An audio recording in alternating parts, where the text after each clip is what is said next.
नमस्कार दोस्तों। आज मैं BA second year fourth semester का एग्ज़ाम पेपर लाया हूँ, जो कि पिछले साल का है, 2023 का पेपर है। Ancient history, political history of South India, 100 AD से 1300 एडी तक। तो प्राचीन इतिहास का पेपर है, फोर्थ सेमेस्टर का।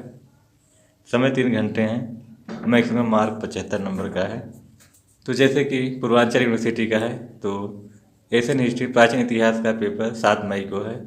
तो पेपर के माध्यम से आप अपनी तैयारी कर सकते हैं। निर्देश है, सभी खंडों से निर्देशानुसार प्रश्नों के उत्तर दीजिए। खंड अ, तो क्वेश्चन पेपर 3 खंडों में विभाजित है।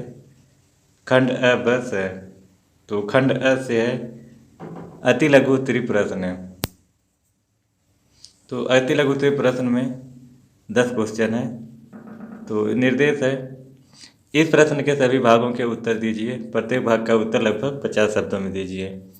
तो अति लघु उत्तरी प्रश्न में 10 क्वेश्चन है, 2-2 नंबर का एक क्वेश्चन है। 10 का क्वेश्चन का उत्तर देना है 50 शब्दों में। तो पहला है तोलकाप्पियम।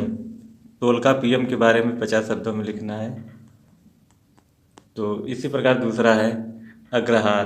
तो अग्रहार के बारे में 50 शब्दों में लिखना है। फिर तीसरा है वातापी कोंड। तो वातापी कोंड के बारे में 50 शब्दों में लिखना है। फिर चौथा है ऐहोल लेक। तो ऐहोल लेक क्या है, उसके बारे में 50 शब्दों में लिखना है। पाँचवा है विष्णुवर्धन प्रथम। तो विष्णुवर्धन प्रथम जो था, कौन था, उसके बारे में 50 शब्दों में लिखना है। फिर छठा है विक्रमांक देवचरित। तो इसके बारे में 50 शब्दों में लिखना है।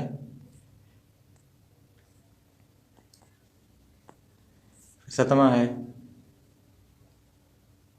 चतुर्वेदी मंगलम। तो इसके बारे में भी 50 शब्दों में लिखना है। फिर आठवां है घटिका। तो नौवां है द्वार समुद्र। 10वां एवं अंतिम है लघु उत्तरी प्रश्न, अति लघु उत्तरी प्रश्न का। तो 10वां है भास्कराचार्य द्वितीय। तो भास्कराचार्य द्वितीय के बारे में 50 शब्दों में बताना है लिखकर। फिर आगे है सेक्शन बी, खंड ब, लघु उत्तरी प्रश्न। निर्देश है, किन्हीं 5 प्रश्नों के उत्तर दीजिए। प्रत्येक प्रश्न का उत्तर लगभग 200 शब्दों में दीजिए। तो 5 क्वेश्चन का उत्तर देना है। एक क्वेश्चन लगभग 200 शब्दों में लिखना है और एक क्वेश्चन 7 नंबर का है। फिर दूसरा है दक्षिण भारत के इतिहास लेखन के लिए विदेशी विवरणों के महत्व का विवेचन कीजिए। तो इसके दक्षिण भारत के इतिहास लेखन के बारे में बताना है 200 शब्दों में। फिर तीसरा है पल्लवों की उत्पत्ति पर संक्षिप्त टिप्पणी लिखिए। तो पल्लवों की उत्पत्ति पर संक्षिप्त में टिप्पणी लिखना है। फिर चौथा है राष्ट्रकूट शासक ध्रुव धरावर्ष की उपलब्धियों की विवेचना कीजिए। फिर पाँचवां है चोलों के स्थानीय प्रशासन पर एक संक्षिप्त लेख लिखिए। छठवां है कल्याणी के चालुक्य शासक सोमेश्वर प्रथम की उपलब्धियों पर प्रकाश डालिए। सातवां है अनंत वर्मा चोड़गंग की उपलब्धियों का मूल्यांकन कीजिए। आठवां है काकतीयों के इतिहास की संक्षिप्त विवेचना कीजिए। नौवां है होयसल शासक विष्णुवर्धन विट्टिक की उपलब्धियों का वर्णन कीजिए।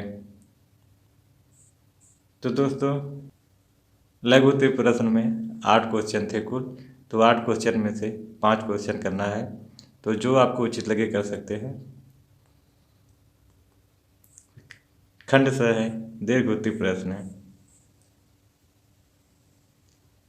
दीर्घ उत्तरी प्रश्न में किन्हीं 2 प्रश्नों का उत्तर दीजिए। प्रत्येक प्रश्न का उत्तर लगभग 500 शब्दों में दीजिए।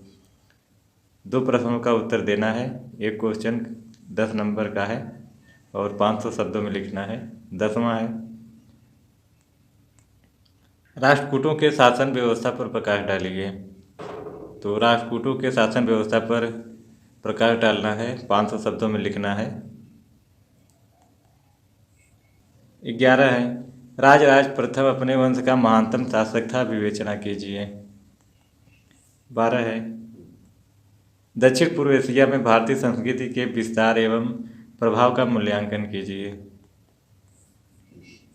13 एवं अंतिम है, जटावर्मा प्रथम सुंदर पांड्या की उपलब्धियों पर प्रकाश डालिए। तो जटावर्मा प्रथम सुंदर पांड्या की उपलब्धियों में 500 शब्दों में लिखना है। तो दोस्तों दीर्घ प्रश्न में 4 क्वेश्चन थे, तो 4 क्वेश्चन में से 2 क्वेश्चन करना है, जो आपको उचित लगे कर सकते हैं।